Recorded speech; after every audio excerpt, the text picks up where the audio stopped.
How's it going, everybody? And welcome back to another episode of the Pokemon Masterclass. My guest today, he is an up-and-coming Pokemon YouTuber. You know him, you love him. Please welcome to the podcast, the one and only Speed. What's going on, buddy? I appreciate that, man. That's a great intro. I love that. You know, I always try to one-up myself with the intros from episode to episode. So, you know, just try to get you warmed up, try to get you like fired up right at the beginning. No, I can tell because I've been subscribed to your channel. I'm one of the first 500 subscribers to your channel, believe it or not. I thought so. I thought so. Oh, you know, yeah. Maybe I commented on some of the very early ones, so perhaps. But no, I mean your intros have gotten much better. So props to you on that. That's good to know. That's good to know. Well, buddy, I truly appreciate you being here today. I really love your channel as well, because the thing that I find so interesting about it is that since the beginning, you've really come at this from the kind of beginner's mindset, right? Hey, come along on this journey with me. Let me, let me show you what I'm learning along the way. Because unlike a lot of us old dogs over here, you know, you're a spry young buck. Yeah. And so you came in at a little bit later generation than a lot of us, a lot of the people that I talk to. And so it's really interesting to see that coming from another generation of an enthusiast. And that's what I've loved about your channel, is really guiding people through, hey, you know what? I jumped back into this about a year ago. Here's the things that I'm learning along the way. Here's some of the things that I think are opportunities. Here's some of the mistakes that I made. And this is how you as the audience can learn from that. And I really love the premise of that. I appreciate that. That was definitely the goal of my channel. So I'm glad that came through. No, definitely. And I love also that you're very open. You're very like, I feel like for a lot of us out there, like I've been in Pokemon now. I jumped back in early 2016. At the time, I've told a lot of people out there listening, at the time I was a practicing financial advisor and started to look at Pokemon as another potential opportunity, at least from an investment perspective. And same thing, learned a lot of things along the way, made a lot of mistakes. And then finally, for me at least, it took years to actually want to, or have the courage at least, to jump onto YouTube and to share some of those experiences that I had garnered along the way. And I give you a lot of credit in that regard, because I don't think, well, I know that I would not have had the same amount of courage to jump on and share my experiences so early, because there's a little bit of ego in there, right? Where it's like, well, I want to feel like I'm good enough. I want to feel like I've got enough experience so that people don't think that, you know, I don't know what I'm talking about. And I love the perspective that you bring, where it's like, hey, I'm starting out anew, much like the rest of you out there. Let's all learn together and let's grow as a community. So I just really love that. Yeah, absolutely. Appreciate that. I mean, I'd love to take like full credit, but it is my job. Like being a YouTuber is my literal job. So I guess I had a slight advantage in that regard. Like I knew how to do stuff. I didn't have to worry too much about like quality and production. So I was lucky in that regard. But it's true. Like I was 3 months in, I think, into collecting at the time.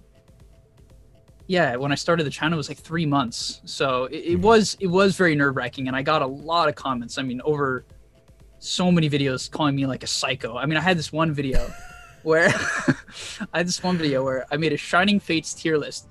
Huge mistake, but it got a lot of views. So I made this tier list. I'm like, okay, these are the cards you should grade for $200. At the time, that was Super Express. And then 75, and then CGC Bulk, $8. And I mean, I was way off, like way off. And there was so many comments telling me that was a horrible idea. I did it anyway. I lost like a few $100s, but I think that's the value I was able to provide to people, that like, I made this video. I'm like, these are my thoughts. This is what I've noticed. I'm going to do it. I don't have that much experience, which I always try to disclose. And then I made a follow-up video and I'm like, yeah, I lost a few $100s and it is what it is. So hopefully people liked that different perspective, and I think people do. Like, most of my feedback's really great, but the Pokemon community in general, super positive. Like, yes, for the most part. Yes, definitely. I have to agree. I think that there has been a little bit of a paradigm shift, especially over this last year, with maybe an influx of new people in the hobby, maybe not as sticky type of hobbyists. And but yeah, by and large, I would absolutely say that the Pokemon community is very much positive, very much willing to lend a helping hand, and I've experienced the same thing. You're always going to get the naysayers, you're always going to get the haters. That's in anything. Yeah, you just got to be careful. Like, don't say anything about Arita, and you'll be fine. That's what I've learned. Exactly. Well, and I'm sure we'll probably jump into a little bit of that today. I've actually been bombarded by members of the community trying to get my take on that whole situation, and I've kind of avoided it up to this point. Yeah, but it's probably a good idea. I'm sure we'll touch on it here tonight. But let's go ahead and do this. For anybody out there, maybe people who are mainly familiar with my channel, maybe haven't checked you out before, go ahead and give us just a brief synopsis, kind of where you started in Pokemon or just in general on YouTube, and what brought you back into the hobby, about a year ago, and kind of everything that's transitioned since then. Yeah, so I've always been a huge Pokemon enthusiast my whole life, like from a young age till basically forever. Like in high school, I played like a stupid amount of Pokemon Showdown, like all day, every day. Played Pokemon Showdown. And then getting back into it, like a year ago, it was just chance. I was in Bulgaria, and I'm like, I was in the store and I saw Yu-Gi-Oh cards, and I'm like, why don't they have Pokemon cards in Bulgaria? It turns out they don't. So that's a bit of a bummer. But I went back home and I'm like, I really want to get some cards. So at the time, I bought 10 Evolutions packs for $50, which was an absolute ripoff at the time. So that's $5 a pack, which now sounds really good. So I got those packs, opened it up, pulled the Mega Full Art Charizard in the last pack, which was like $30 at the time. And I was like, oh my God, $30. And I figure out in a 10, it's like 100 something, 120. I was like, all right, I'm sold. Whatever this is, I don't get it yet, but I'm sold. And that was about it. I just started buying booster boxes. Like early on, I was really bad. I just like bought booster boxes and cracked the packs, and then I was like, oh, I'll send them off to PSA, and I had no idea what that meant. But like, yeah, I think a lot of people resonate with that, right? It's like, yeah. Oh, for sure, and it's almost like I kind of lived through you in a proxy way. It's like me going back to the beginning for myself, because when I jumped back into it in early 2016, I mean, that was maybe unlike yourself. You said that you had always kind of been involved with Pokemon, right? For me, basically from 2003 to about 2016, I really had nothing to do with Pokemon, at least with the TCG. I watched the anime here and there, but there was really nothing involved. And so when I got back in, and these terms started coming across my radar, PSA grading, Beckett 10, like what does all of this mean? And it's a steep learning curve, right? And I don't envy you in the sense, like, I feel very fortunate that I got in when I did in early 2016, because I can only imagine how it must have been, getting back in 2020 or 2019, when not only are TCGs in general skyrocketing, but there's so much information out there that it's like drinking through a fire hose. Whereas when I started, it was basically on YouTube. You watched Gem Mint Pokemon, you watched Primetime Pokemon, and then if you wanted a little entertainment, maybe you watched Leonhardt or something like that. It was much easier, in my opinion, to kind of grasp some of this information, take it in, and then be able to apply it. And also, products were a lot cheaper back then. A lot cheaper. I've told 100%. People before that I used to be able to pick up base set unlimited booster boxes 2016, 2017 for anywhere from $800 to $1,200. Yeah, I was gonna say like $1,000, right? Yeah. And so jumping back in now, again, it's I don't necessarily envy you. So go ahead. I don't like it either though. But like now that I know everything that I know, I don't like it either. Like I really wish I got it in at actually a better time than maybe it sounds like a year ago sounds bad. But at the time, like, there wasn't too many YouTubers yet. It was still like right before things had really picked off. So I got I actually got extremely lucky, because some of the investments I made just exploded. If I was 3 months earlier, I would have been like, down the drain on some things. But I watched basically ZNG Emporium almost solely for a while, and then I watched Jake from PokéNav. So like I got really lucky with them. At least I feel like I did. They're really good Those guys are guiders. great. They're great. They are great. And so my timing was pretty good, but I agree. I look back and I hear the stories. I'm like, basic booster box is $1,000. Like black and white booster boxes are probably like $300, $400. Booster boxes for like $85 a lot of the time. And it just sounds like more fun. I feel very limited right now. Like with Chilling Reign, I didn't open very much because it was just super inconvenient and awkward. And yeah, so I don't know. I still don't love how things have shifted to be perfectly honest. Yeah. Well, and I can totally see that. And having been in it for this span of time, I've seen how it's changed. I've seen how the hobby has changed, and certain things I like. You know, I like that there's more people coming into the hobby now. But again, there's a lot more like toxicity that exists, and then also just the barrier to entry. I feel like is much higher now, and especially with grading. That is to. Yeah, exactly. And that's to be expected, in my opinion, when you're looking at vintage items, right? That barrier to entry is probably always going to be increasingly more difficult the further back that you go. But for modern products, it really is a dissonance to believe that. And now, granted, we've gone through a period of time that is unprecedented. There were so many economic factors working together that were completely outside and completely extraneous to Pokemon, and that it doesn't necessarily exist in a vacuum. So it's hard to say that we'll ever see something like that again. So I guess my question to you is, as we move forward, somebody that reemerged back in the last year or so, where do you see the hobby going? Where do you see the opportunities for new people to enter? Where do you see the opportunities for, the Pokemon Company in general to really expand and kind of take it back to that golden age? I really think that the golden age for Pokemon was right around mid to late 2019, right before 2020 when things really started to... The reason being is that I felt that there was a very strong community around Pokemon. So people were still going to conventions, people were still having tournaments. There was a strong base of all different types of people. So we had investors, we had collectors, and we had players. And we all sort of existed symbiotically. Everybody understood that players were going to invest in cards. They were going to collect cards. Collectors collaborated with investors to try to bring cards to market, or to try to find cards that maybe were best for their collections. And investors collaborated with collectors because they were maybe more privy to certain items that were more obscure. And so why I say it was the golden age is that it felt like there was a much stronger community, and that there wasn't a schism that existed between those various factions, those various interests in the hobby. And then on top of that, you also had pretty much unlimited access to modern products. We got to enjoy Hidden Fates. We got to enjoy a lot of those Sun and Moon sets.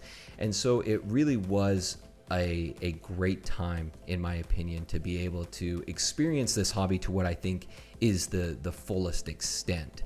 And so I'm interested to kind of hear your thought on it. Yeah, I mean, I wish I could give... I feel like I can't give that good of a take, only because like I definitely didn't experience that. So like it's hard for me to kind of like be like, oh, this is what it was, and this is how I think they're going to get back to there, because I literally have no idea.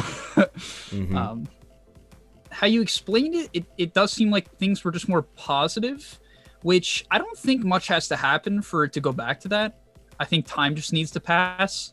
I think when time passes, as it already has shown to be the case, prices are going to go down. I bought a case of Battle Style booster boxes for $85 a box.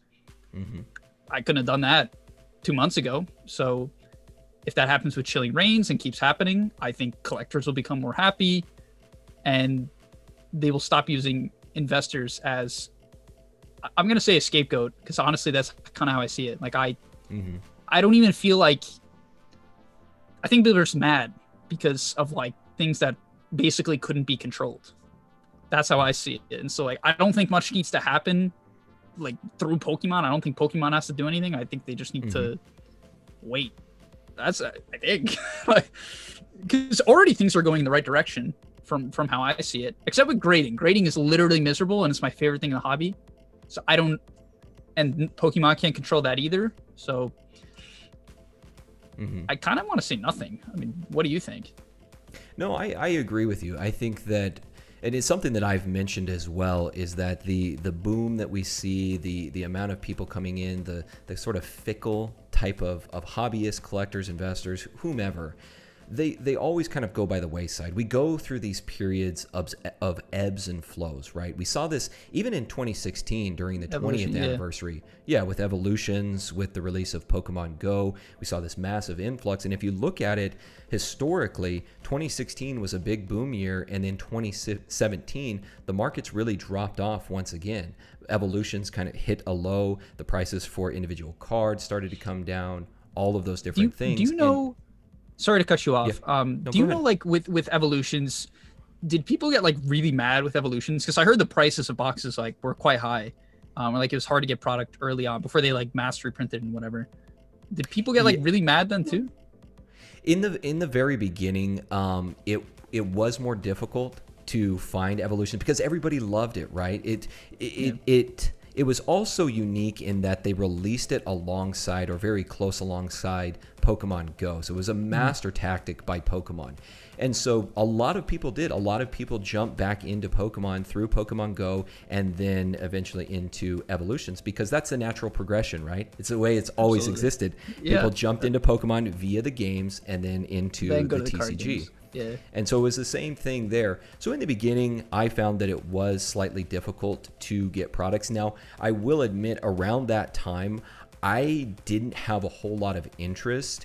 I later on started to learn that there was value there, like long-term inherent value in some of these modern sets, but I really had no inkling to try to invest or hold something like Evolutions long-term. It wasn't really until 2019 that I really started to look at something like Evolutions and say, okay, I think there's certain characteristics here, and I can go back a few years and start to look at how these particular sets in the past have appreciated just in that short amount of time. And so that's when I started saying to myself, you know what, now is probably a time to start picking up a few more of these boxes and holding them for the long term. And again, that was kind of risky, because even in 2020, early 2020, I was still getting Evolutions booster boxes for like $75. No, I made most of my money off Evolutions. Yeah. Oh yeah. And I got it a year ago. And then it just slowly started to creep up. And I remember making some of my initial videos on Evolutions and saying, hey, I think that this has some potential. I think that these are the various things that I'm looking at that lend to my judgment on that. But it wasn't really until the summer of 2020 that we started to see Evolutions creep up. And then basically at that point, everything exploded. It really didn't matter what you had in your hands. It was exploding. Yeah. But yeah, to answer your question, even back then, and this is something that I've also tried to reiterate on my channel, is that history always repeats itself. Always. It doesn't matter what market that you're in, the stock market, the real estate market, history will always repeat itself. And there's a common saying that everyone is a long-term investor until they experience a short-term crisis. And this is, we see that time and time and time again. But yeah. I mean, what do you think makes someone anti that? Because honestly, I don't, like, I would a lot of things have crashed. I have a PSA 9 first edition Zard. I bought it for like $675 raw, graded it for $75, and it was $1,300, almost $1,400 at some point. Now they're going bid for like $900. I've had no feeling to sell it. I've had no feeling to sell anything that's dropped. Because you're a financial advisor, or what is that, like just a characteristic, or what is the reason that people panic on average? The reason is because it goes completely against human instinct. Whenever I don't know how deep you want to go into it, but if you think about it, when we saw something crashing, when we saw something burning to the ground, our immediate reaction is to flee, right? That is the immediate reaction to flee. And I saw this all the time when I was an advisor, whether it was my own personal clients, whether that could even be other financial advisors out there. Like, even if you do have financial prudence and financial savviness, that doesn't negate the fact that your instinct is to run when the house is burning down.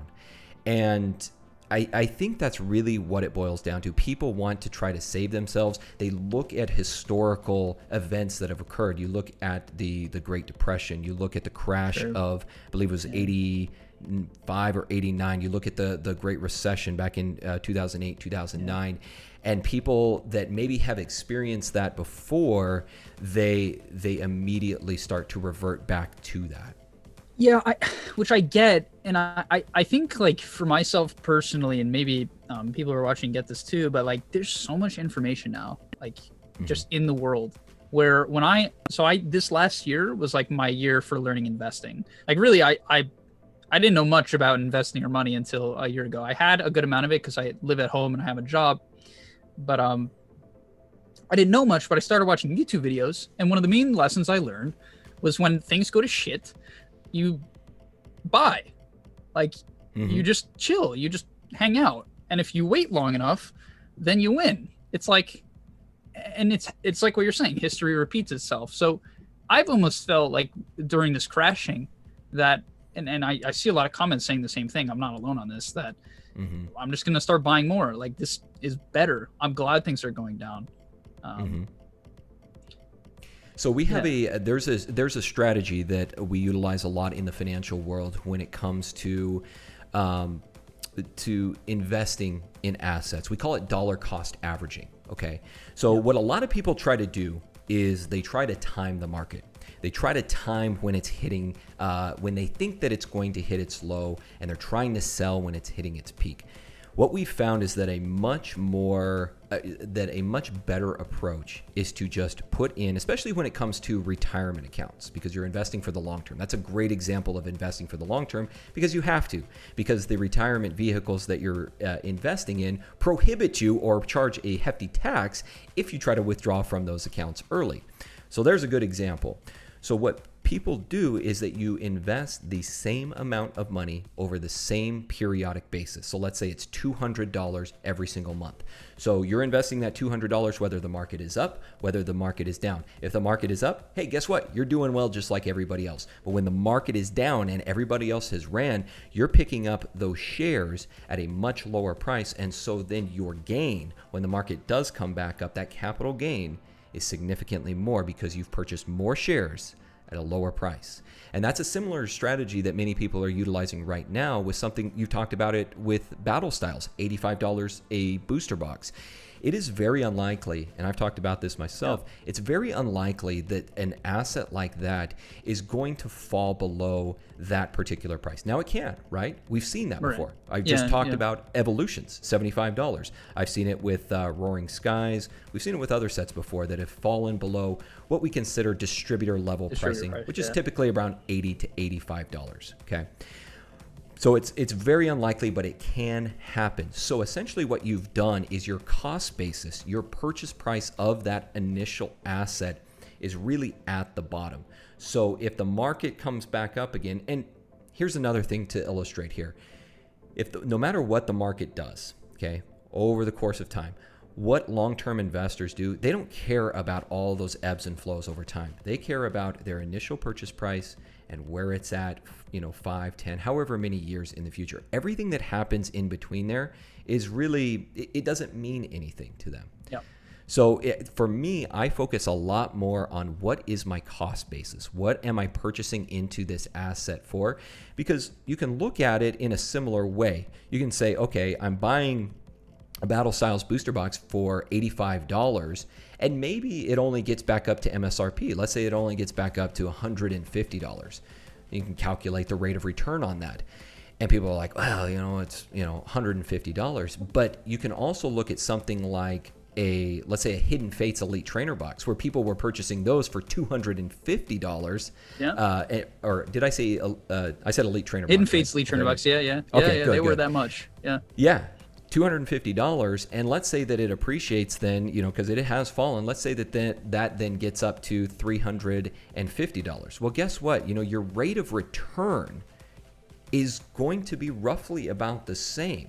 So really, if you care about rate of return and you're purchasing in quantity, then that cost basis of that Battle Styles booster box is probably more absorbable by the market, which I mean more absorbable by the average person versus that purchase price of the Hidden Fates Elite Trainer box. True. And that's where, just like you, I see these type of markets. Warren Buffett always said, don't ever let a good crisis go to waste.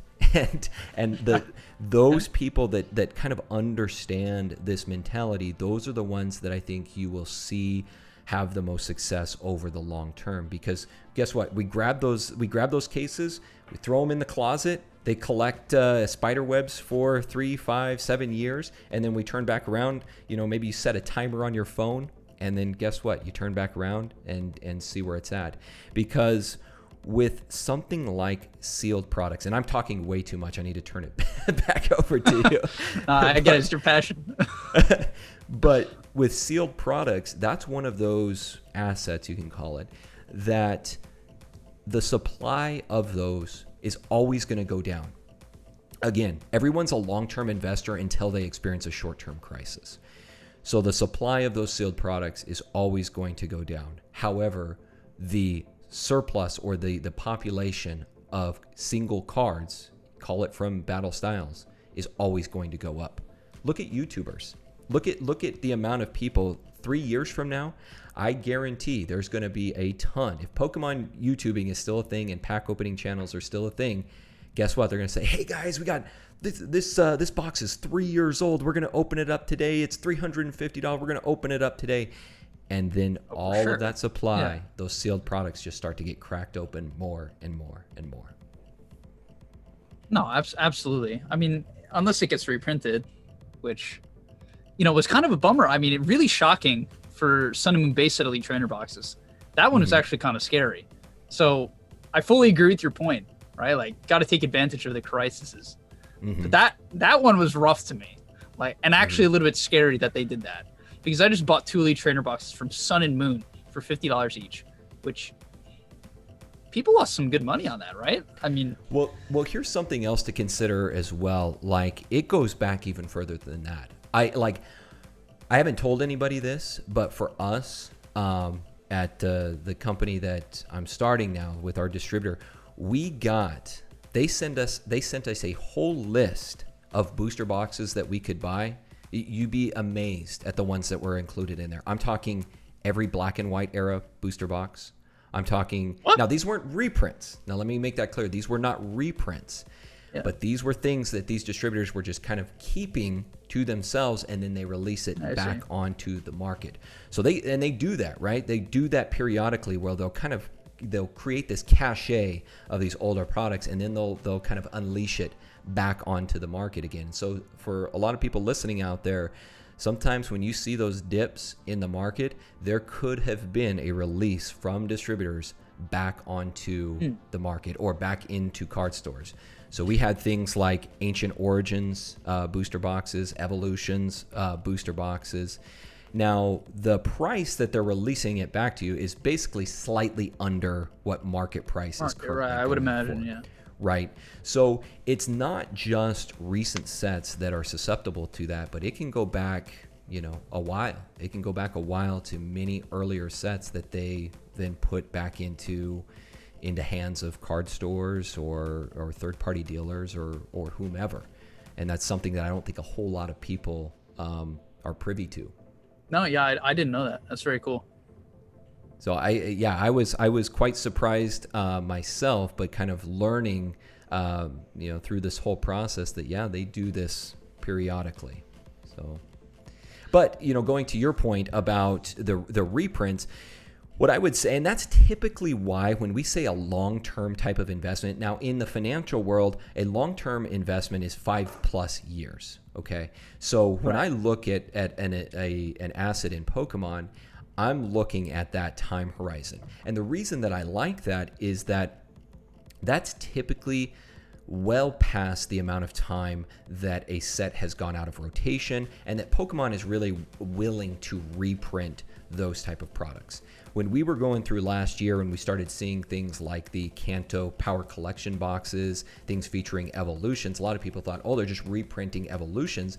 And what it was, kind of similar to the example that I gave earlier, large cachet of these products sitting in warehouses, and they're looking to divulge even for Kanto themselves. Boxes?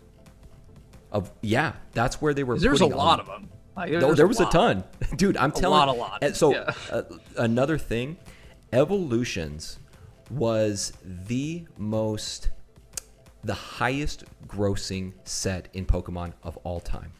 Gotcha, They printed evolutions into the ground, ground. Yeah.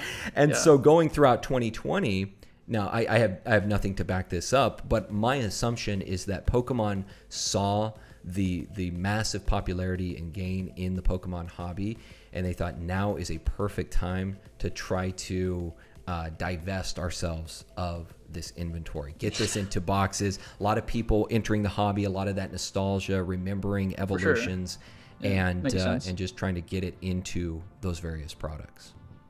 Yeah, I mean, I love I'm known for my Kanto Power Tire. It's right over there. It kind of fell. It fell a little bit, but that's 18 of them. So I'm stacked up. Yeah, I got them for $37.50. Not all of them, but most of them. So pretty good. We're chilling. Yeah. No, that's awesome, man. And you know, that's the other thing is that, you know, what we talk about a lot is, yes, the reprints can happen, right? We've seen that with other sets, and sometimes it really doesn't mean a whole lot, right?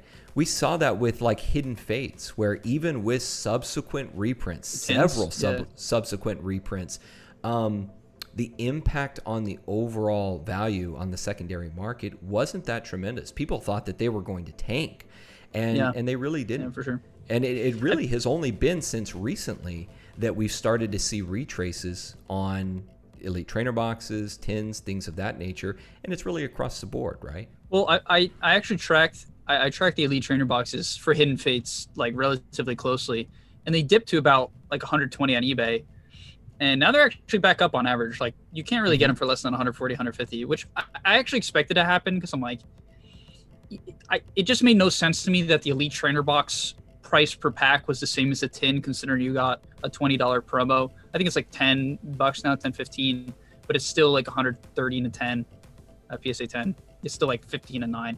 So it made no sense to me in that regard. But yeah, it just goes to show, like these popular products, it doesn't take long for them to bounce back up when people realize, hey, the reprint, or not even reprint, whatever you're calling it, recash ends. Then yeah, it doesn't take long for it to bounce back, especially for these Elite Trainer boxes. On the note of the tins, I feel like it didn't happen. They didn't go down just because of how cheap they are. Like everyone wanted product, and they're just, even though it's only 4 packs, I feel like if someone doesn't know what they're doing and they're like, oh, $40 for like this really cool set all these YouTubers are hyping up, is like a good deal. Like it's like not that expensive. So that was my guess on why that happened. Do you think there was a different reason, or do you think that's pretty No, I think you're pretty spot on there. Hidden Fates. Now, I liked Hidden Fates just fine, and I think that it is still one of the better sets from the last few years.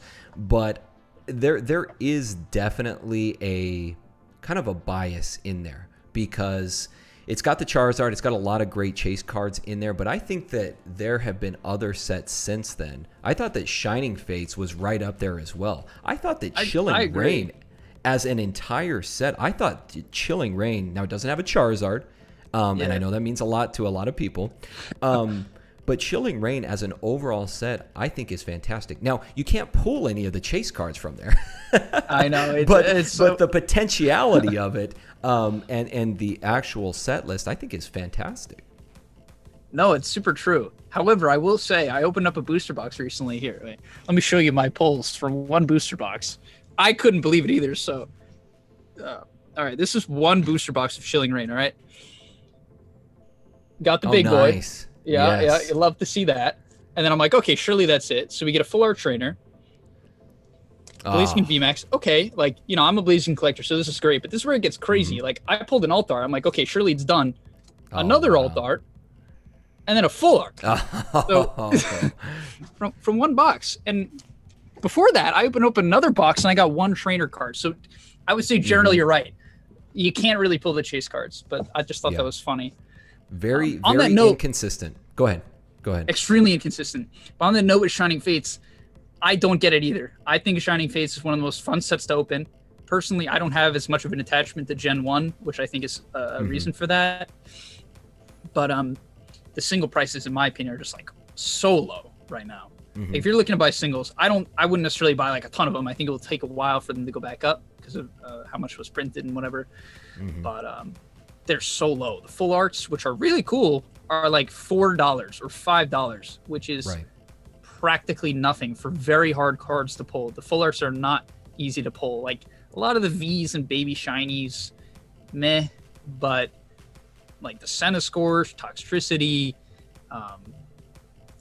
what else? Even the Charizard's like 170 bucks. That seems really low. I don't know.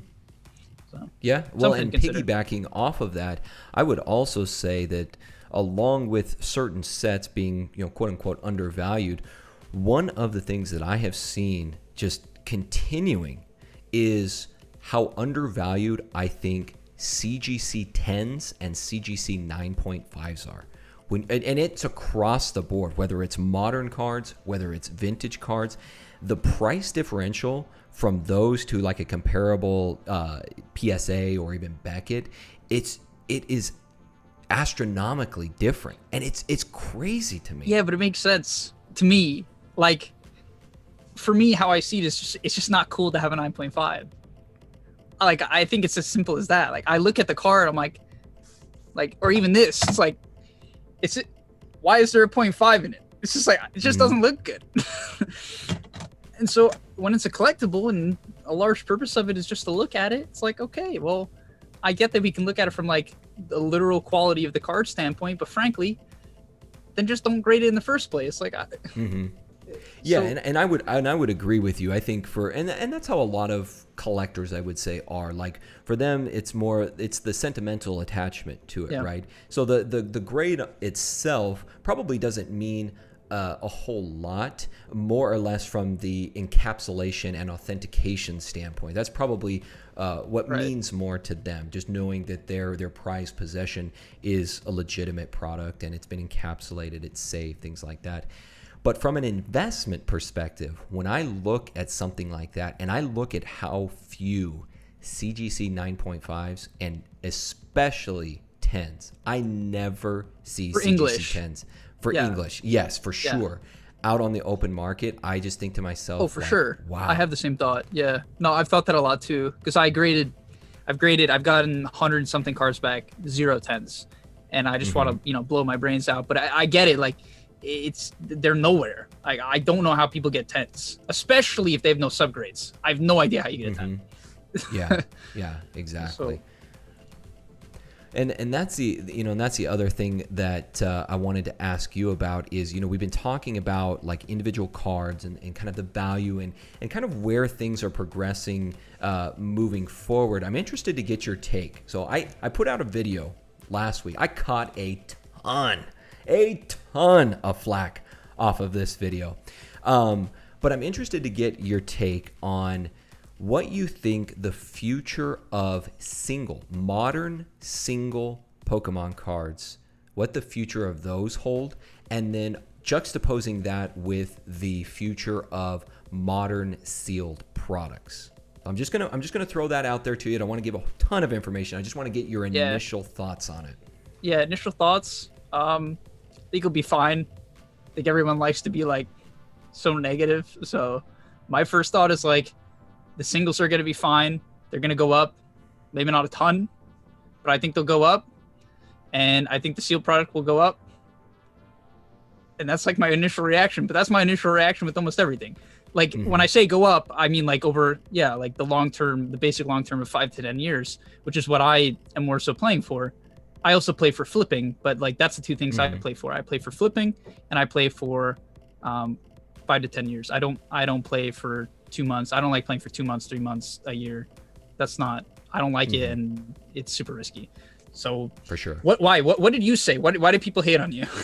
Yeah. So I found it really interesting because, and I think maybe it was because those that were listening, maybe I didn't explain it well. So this could be 100% just completely my fault and an error in me actually explaining it. But the core of my argument was really a few different things. One, I, at this point, am less inclined to believe in the inherent long-term value of set cards, of modern set cards. So your battle styles, your chilling reigns, things like that, over the long term. One, because of the abundance of these cards, and two, because of the proliferation of the amount of people getting these particular cards graded. Full art trainers, regular rares, all these different things. For me, I see a lot more potential. It's not to say that these cards won't go up, right? Not to say that they won't go up. Okay, because that was what I was about to ask you. That's probably why you got flack. Like, probably people heard you and they're like, oh, he thinks singles are just going to never go up. Mm-hmm. Right? And I was... Go ahead. Yeah. For me, I am more inclined to believe that the real value from a modern standpoint is more in the promo cards, the more obscure type of cards, maybe even Japanese exclusive type of cards. We've got the 25th anniversary coming up. Some of these cards that are promos that are only featured in certain products, those type of things. Pokemon Center exclusive cards. I hate to say this because I gave it Charizard? so yes, exactly. And I was the biggest hater on Special Delivery Charizard I hated and on it Special too. Delivery Pikachu. But I told everyone they're stupid. Exactly. But when I look at it now and I look at the population, the amount of supply from either of these, basically the core of my argument was not that single cards won't have any value. I just think that the true value, the value that people, especially investing long-term or wanting to have a collectible on their hands that does have more inherent value, you would probably be better off going with the promos, with the non-set cards, the non-set related cards. And when you mean, so you're kind of just like speculating on or making this guess based on like percentages, right? Like what percentage you think sealed will go up compared to singles, right? Just so not even that, because we can look back and a lot of people made this argument, which is a valid idea, where they said, well, if the cards in the set aren't going up in value, how do you expect the sealed product to increase in value? And there's really two things. I'm gonna let you go first. I'll go ahead and let you give your opinion on that. No, I was just gonna say very quickly, like, so for Magic, there's like a ton of sets where the expected value is actually way below sealed product. Mm-hmm. So in other collectibles, I don't actually know the exact reason why, so I don't want to say it's the exact same as Pokemon. I did know it, I forgot. But yeah, so that is a thing where the sealed goes up, but the singles don't necessarily go up, and that's because of supply.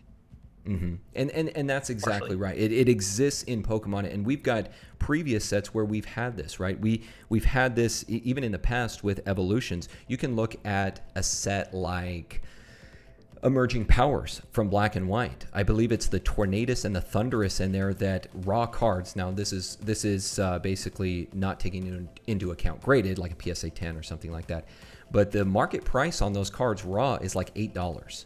Whereas the booster box is like $2,500. Yeah. And so there's an example of, it's not always about what the value, the expected value, which is the correct term to use, the expected value of the cards in that set versus the value of the sealed product over time, because the thing that you have to take into consideration is the supply of these sealed products. Yeah.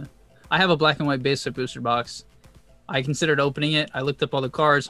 This set has nothing. It's like a Reshiram and a Zekrom. That's it. And in a 10, they're like $300. So yeah, you should never open it. And from that point in time, I was like, yeah, I'm probably going sealed as well. That was my justification. Most of the singles I have, I just buy and sell or grade and flip. That was my strategy, and it kind of still is. And So, we also see sometimes a retroactive reckoning with sets and singles, right? With the expected value. There for the longest time, first edition Team Rocket, the booster box itself was way under the expected value of the cards on the inside. yeah, I heard about that. That's crazy.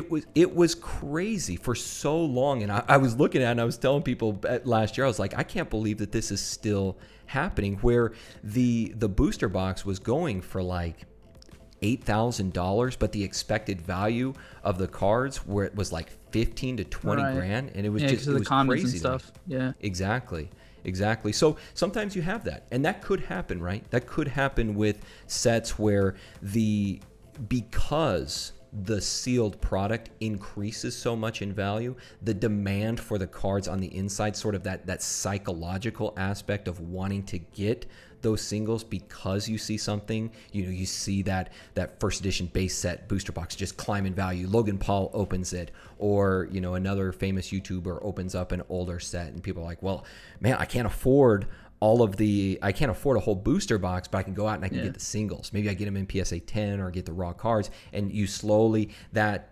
demand creeps up with the supply, and then you start to see that even out on the market.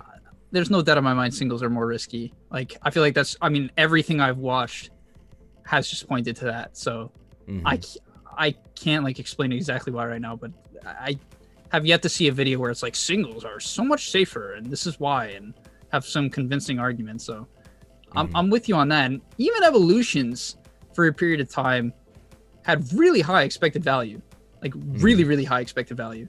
It was actually insane. Even when the box was like $100, most of the Charizards in a 10 were still like 60, 70, 80, $90, even in a 9. Sure. And that was when PSA was $8, $10 a card, and like not that long of time. Well, that's what they told you. But but even Surfing Pikachu at the time, it was like $100. It still is. I don't know why. That card should tank, in my opinion. Oh, dude, and the pull rates on Evolution's booster boxes, I don't know how many you've opened, but I've opened up several. It is insane. I've opened like 12. It's like fire every single box. Oh, every box. Yeah, every box. It's insane. The problem with it is that Evolution's there's too many good cards. And the card quality. Like, that's why there's so few PSA 10 Evolution's regular Holo Charizards, is because the print quality was just, and it's not so much like the surface, it's always the cuts. It's always the cuts. It is the cuts. I mean, there's like huge print line issues on the Holos, but even I'm just gonna quickly check. What is the pop on Surfing Pikachu? The only reason I use that as the example specifically for a 10 is because I was under the impression as a non-holo it was much, much better. So it's still about so it has 117 10s and 222 9s, which is not bad, right? Like that's a pretty good ratio for a card that was $1 not too long ago. And so that, like, for me, that was like a big part of it. This is a card you pull usually every other box. Sometimes I just pulled 2 of them in one Kanto box. So yeah, but I don't know. I don't think the price is going to stay up only because everyone's going to grade them. And there's only 300 graded right now. I expect that probably to go like above 1,000 at some point. Probably soon. Yeah. And that's a big unknown, right? That's a big unknown that we have right now is over the course of this next year, what is going to come out of this deluge of graded cards? I'm really curious. Come back out there? I don't think anyone knows too. Like, who knows? I think there's a decent chance nothing happens. I don't know what that's based off of, but well, right. Like, and again, I think this really boils down to it's a supply and a demand issue. I go back to that a lot, but it's kind of economics 101. But if there is enough demand out there for these cards, and maybe that, as these come out and the prices retrace, it just ticks right back up again because people come in, they start swooping up a lot of these cheap prices, and then before you know it, that price starts circulating back up. I think that could definitely happen. Yeah. So, All right, guys. So I know Speed here. He's got limited time here tonight. So I want you guys to go ahead and start throwing your questions into the chat for him. We'll kind of go through those rapid fire here. Speed, the way that we like to do it, and this is no pun intended, we like to do kind of a speed round where the questions in the chat, we'll kind of do it kind of a one sentence or less type of thing. Okay. Where yeah, I like that. If you can, it usually never happens that way. Yeah. But you can kind of do like a one sentence or especially less if you type have thing. like Pokénomics on. It'll give you a Oh, paragraph gosh. on a yes or no answer. Dude, I tell you what, I love Jake to death. When we get together for the round tables, oh my goodness, because we'll have a full-on conversation before the podcast ever starts, and then the podcast is over, and we're still going. He's still going for like 45 minutes afterwards. He's and hilarious. He's a wealth of information. He's a great guy, and I tell you what, he could write complete novels on the things that he knows. Yeah. So, all right, let's see here. Let's see what we got in the chat. Jody Matoma, what's going on, buddy? He says, question, other TCGs you're currently invested in? None. Yeah. Interesting. No, Okay. I love Pokemon, so like I invest in the things I like. I enjoy this. Mm-hmm. It's like less for. Originally, it wasn't even for money. I just like the fact that there was money. So Mm-hmm. yeah. I like that. I can respect that. And that's how it was for me for a long time. Let's see. I'm not even going to try to pronounce this name. When did you get Kanto boxes for $37.50? Yeah, really lucky. So it was, you're never gonna get that again if that's kind of what you're trying to figure out. But it was basically, so what happened was there's a lot of people who knew nothing, right? Like 6-7 months ago, everyone came in, no one knew anything, but they knew they wanted evolutions. And what happened was the booster box went to 200, then it went to 300, 400, blah, blah, blah. That happened. While that was happening, that was about the time Kanto boxes came out. I think it was practically the same time. So all these distributors put them out, $37, $40, $50. And most people had no idea they even existed. They literally didn't know they existed. I knew they existed because like I was in the scene for a bit now. And so I went out to Safari Zone. I'm like, oh, this has 10 evolution packs. I thought I had 8 at the time. I'm like, oh, it has 10. And I bought every single one they had. And that was that was how it was. So yeah, it was just great timing was what it was. Lucky. Yeah, those, I tell you what, those flew under the radar for quite some time. They really did. They really did. Yeah. Crazy. Number 16, Shockmaster. Speed, do you think that tag team secrets have potential? Oh, I don't track tag team, but I have heard that it's like the ones that are like full art trainers with like the person and it's like the one with the Piplup, right? And the girl in the Piplup. Is that the set? I think so. Yeah. I think so. I think they're cool. I think they have potential, like every other secret rare, but I don't want to speculate on it. I think they're cool. Yeah, I can vouch for that. Justin Bednar, what are your thoughts on the sudden rapid rise in Japanese sealed products and singles, specifically waifu cards? Yeah, I don't think it's sustainable. I think it's people just basically being like, I can't get English, so what else can I hype up? Mm-hmm. And Japanese got hyped up. Like some people will argue, oh, it's just like undervalued for forever, and now people are coming to the realization. I personally don't think that's what it is. I think it's more just along the lines of people were desperate and went to Japanese. I was desperate and went to Japanese, so it's a trickle down effect, right? I think so. Yeah, I think so. Yeah. All right.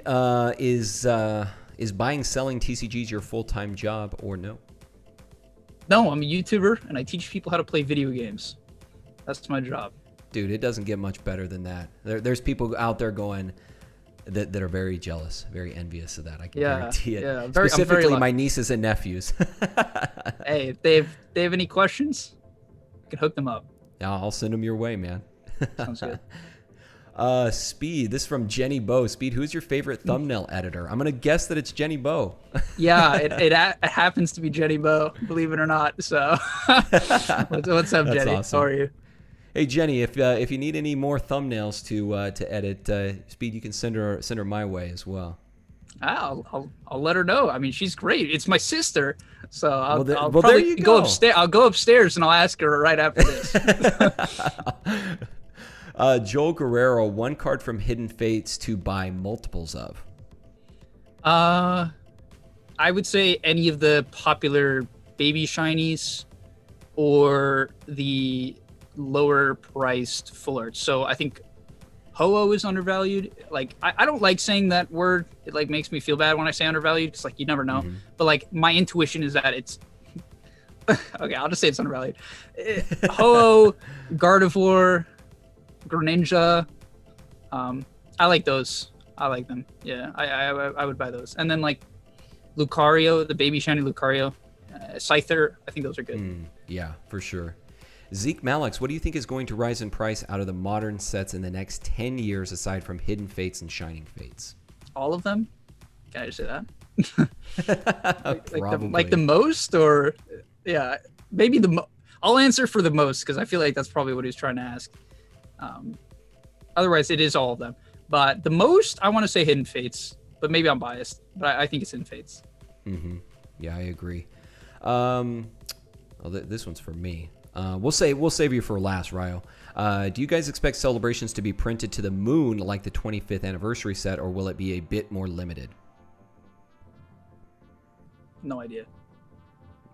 I haven't heard anything either. I have not heard one iota of information from distributors, from manufacturer, nothing. So I'm expecting heavy allocations. Now that is different for everyone, right? Depending on your card shop, depending on your whomever, allocation is going to be different for everyone based upon spend and all those various factors. Here's a better question. Do you think that you'll be able to find it in Walmart, Target, or any big box stores? Oh, no. Absolutely not. No.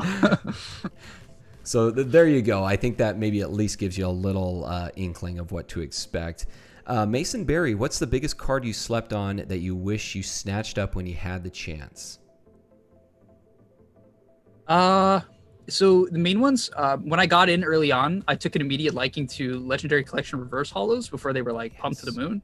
So there was a lot of them I could have bought for like very, very cheap that I passed on because at the time they were like relatively expensive to other cards, but now, man, they skyrocketed.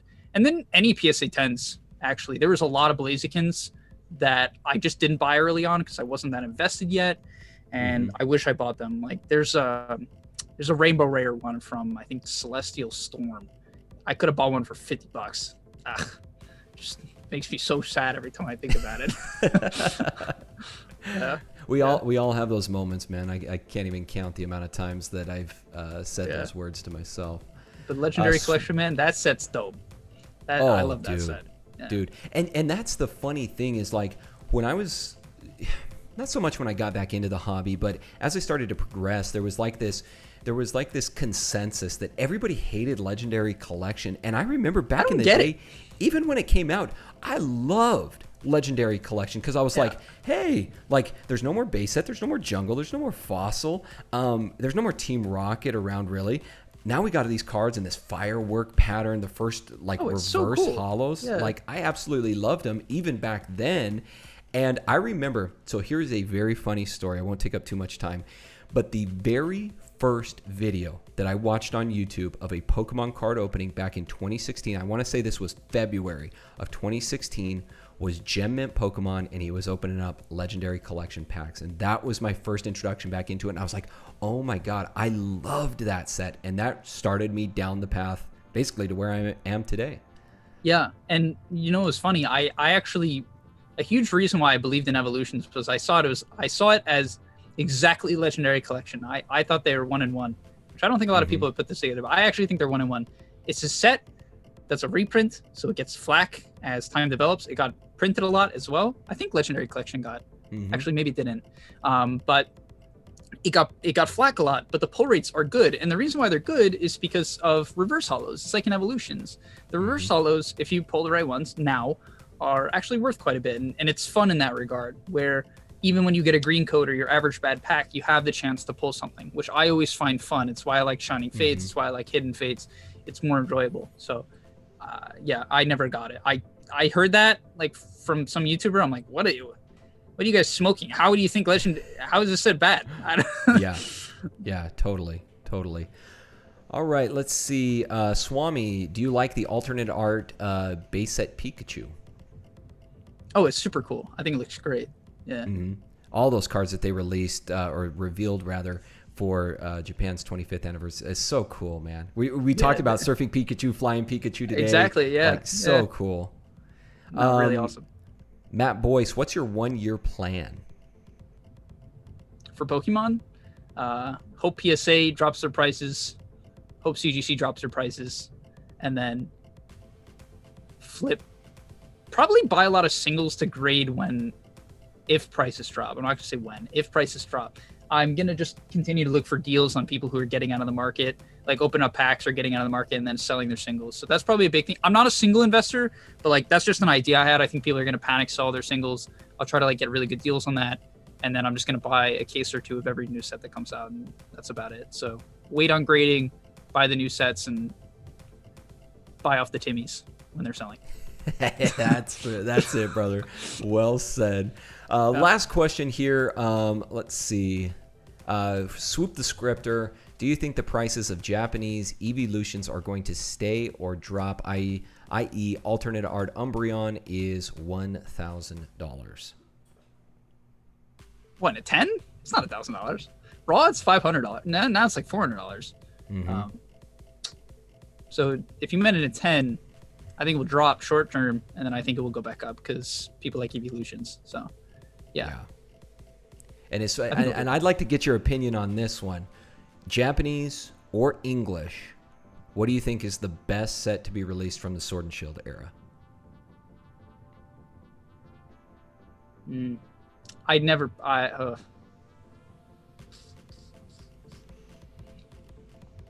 don't know. I never really thought about this. I actually think Vivid Voltage is very good. I really like Vivid Voltage. I thought the Amazing Raiders were extremely good. I'm going to say Vivid Voltage. Even though it's probably not my favorite set to open, I actually think it was a really good set. Like, I like that set. And I like that it didn't have a Charizard, because I'm not a Charizard collector. Yes. I'm actually a Charizard hater. I specifically think it's like the worst Pokemon that has ever existed. So, yeah. No, I can definitely see that, man. I loved Vivid Voltage myself. It was such a fun set. A lot of great cards in there. And again, like you said, I like that the Charizard didn't make the set, like in its precursor with Champions Path. I was about to say, dude, Champions Path pissed me off. Like, I can't. Oh. That set was so. I bought so much of it. Here, look at this. Oh shoot. Oh. Depressing. Oh man. So I thought it was going to be great, and then it was the worst set of all time. It was just Charizard focused on like Pokemon rides the tail of Charizard way too much, and then Vivid Voltage wasn't that at all. And I'm like, this is great, and it was great actually. So yeah, no, I agree. I think for myself, I think I have to say Eevee Heroes. And I know that we're going to get a bunch of the cards, if not all of the cards, in the Skies, Evolving Skies. But I just loved what they did with the products, especially like the Evolutions boxes, just all of everything that was surrounded around that set. It brought back so much nostalgia, and it really brought back, at least for us old guys, the Gen 1ers, like it brought back so many memories, the original Evolutions. And then I thought, and this is going to get real philosophical, but I thought it was a nice kind of culmination of like bringing together all, and the 25th anniversary will have this, but it's a culmination of everything that we've experienced since the beginning of Pokemon, all the different generations that have existed, all of the collectors, the people that have been involved in this hobby, no matter when you got started in it. I hope that with something like that, with Evolutions, with the 25th anniversary set, it makes us stop and kind of sit back and go, what is it really all about, right? Like, let's think back to why we got into this hobby, no matter when it was. I know for yourself, it was, I think, Diamond and Pearl era, right? It was when you started? Playing the games? No, it was Emerald. Emerald was the first game I played. I was really young, though. I was like probably, I don't know, 8 or 9 or something. Yeah. But coming from for me, I was original red, blue, green, yellow, all that good stuff. So it doesn't matter when you started, what generation you started with. This is something that I hope we all kind of look back on and go, hey, like we all got into this for a reason. It's because we love this hobby, and hopefully we can realize that and understand that we all have a lot more in common than we have in differences, right? And that's what I talk about, the golden age. Maybe we can have the renaissance. We had the golden age. Maybe now we have the renaissance of Pokemon. Yeah, I like to say that the biggest thing we all have in common is that we had to hide the fact that we like Pokemon in case we'd be bullied. So we can all resonate on that. For sure. And now everyone likes Pokemon. Absolutely. Well, Speed, hey man, I truly appreciate it. Like I said, I know you're a little bit limited on time today, but I appreciate you taking out the time to chat with me, chat with our audience as well. Again, love what you're doing on your channel. Love the content that you bring, and you as well, man. I appreciate that, and I appreciate the fact that you have been a supporter of my channel for so long. Like I said, these are the type of things, these conversations, friendships, acquaintances, people that you meet in this hobby. To me, that's what it's all about. This is what I'm going to remember most of all when I look back on that. Yes, I'll have my collection and I'll have certain things, but speaking with you, creating friendships, all these different things, that's what I think we all really are looking for, and that we'll remember more than anything. So I truly appreciate it, man. For sure. Yeah. I mean, it's definitely that and a 10x return in 5 years. So as long as that certainly helps, right? Yeah. No, but it's true. It's true. It's been great meeting everyone. I love a lot of the mentality of just like buying collectibles and enjoying it as an investment and as a hobby. Mm-hmm. That's so cool, and I think it really is awesome what we get to do. Just in that regard. So yeah, it's been a pleasure talking to you, man. Honestly, this was great. It was a lot of fun. I love the way you do your Q&As as well. I might have to steal that in the future. That it was a lot of fun. So good deal, brother. Appreciate you. Yeah. Hey, anytime you got a free second, you're always welcome back on the podcast. Sure, I'll let you know. We'll have to do something fun, maybe. I mean, not that this wasn't fun. You get what I'm saying? Like something spicy, like an extreme battler. So, I don't know, something crazy. I'll let you know. There we go. I like that. I tell you what, you get me on your channel, we'll battle it out. Sounds good, man. All right, I'll hit you up soon. All right. Well, thanks a lot, Speed. And again, thank you to all of you out there listening, watching. We will see you all next time right here on the Pokemon Masterclass. Take care, everybody. And let's go, Suns.